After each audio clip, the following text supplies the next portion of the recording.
dumneavoastră ca jurist sau ca nejurist, nu aveți Eu nu sunt jurist, eu sunt cetățean simplu.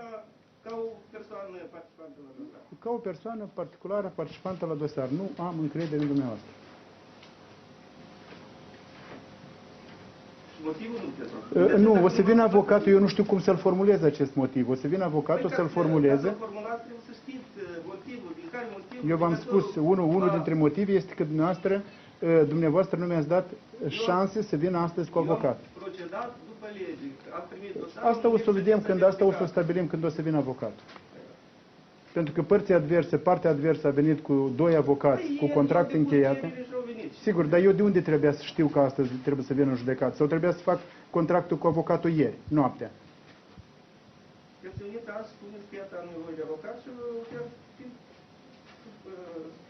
Asta vă și spun acum, nu?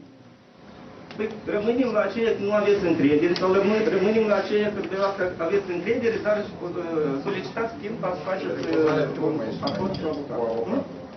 Vă mulțumesc foarte mult. Poate vă angajez și pe dumneavoastră avocat la mine, da? Domnul avocat a victimei lezate mi-a șoptit, facem așa cum mi-a șoptit avocatul, că eu chiar nu cunosc procedura. Dumnealui mi-a șoptit că să numiți judecata altă dată și atunci o să vă înaintez recuzarea pentru neîncredere. Bine, ședința următoare va avea loc în data de 16 septembrie, orele 13. Onorată instanță, am fi vrut să completăm ca să nu mai tărăgănăm, să completăm acțiunea.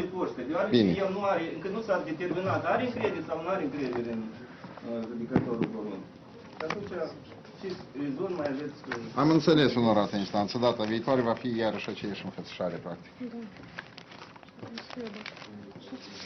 Înseamnă că așa, la grefier, fiecare participant la proces se apropie și semnează că este înființat pentru ședința următoare care va avea loc în data de 17 septembrie, orele 13. Eu să vă aduc la cunoștință. Pentru ședința următoare prezentați, în primul rând, referința.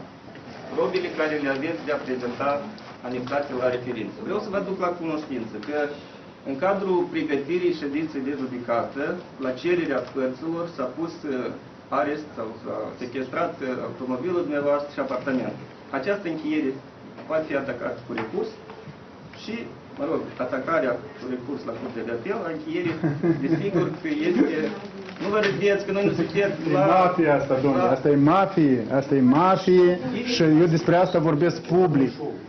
Și show și dumneavoastră o să vă alăturați la toată lista aceea de mafiozi care faceți porcăriile astea. La revedere! Vă rog să publicați cum se... Am aflat acum că la cererea victimei cu onoarea lezată a fost sequestrat automobilul și apartamentul meu, singurele averi pe care le am.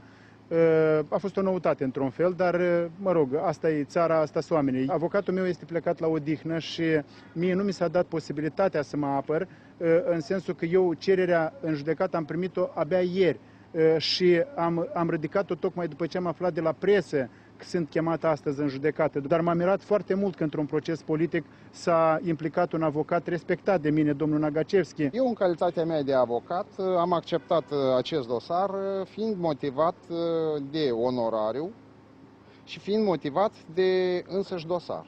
Deoarece e o speță destul de interesantă și cred eu că asemenea dosare merită a fi acceptate de către avocat. În ceea ce privește punerea sechestrului, avându-se în vedere că clientul meu solicită anumite reparații, e vorba de niște reparații pecuniare, în vederea asigurării acțiunii, s-a solicitat punerea sechestrului pe bunurile părâtului, adică domnului Mocanu. Și e o acțiune abituală care deseori este pusă în aplicare așa cum o prevede Codul de Procedură Civilă. Având în vedere că eu deseori accept clienți controversați, cum deseori se folosește termenul acesta ultimul timp, aceasta deseori se interpretează în defavoarea inclusiv a partidului din care eu făceam parte. Astfel, pentru a nu afecta imaginea partidului, la care eu și acum țin foarte mult, eu am hotărât să plec pentru ca să nu se încerce o interpretare extensivă și să nu se încerce transferul de imagini în stânga, în dreapta și așa mai departe.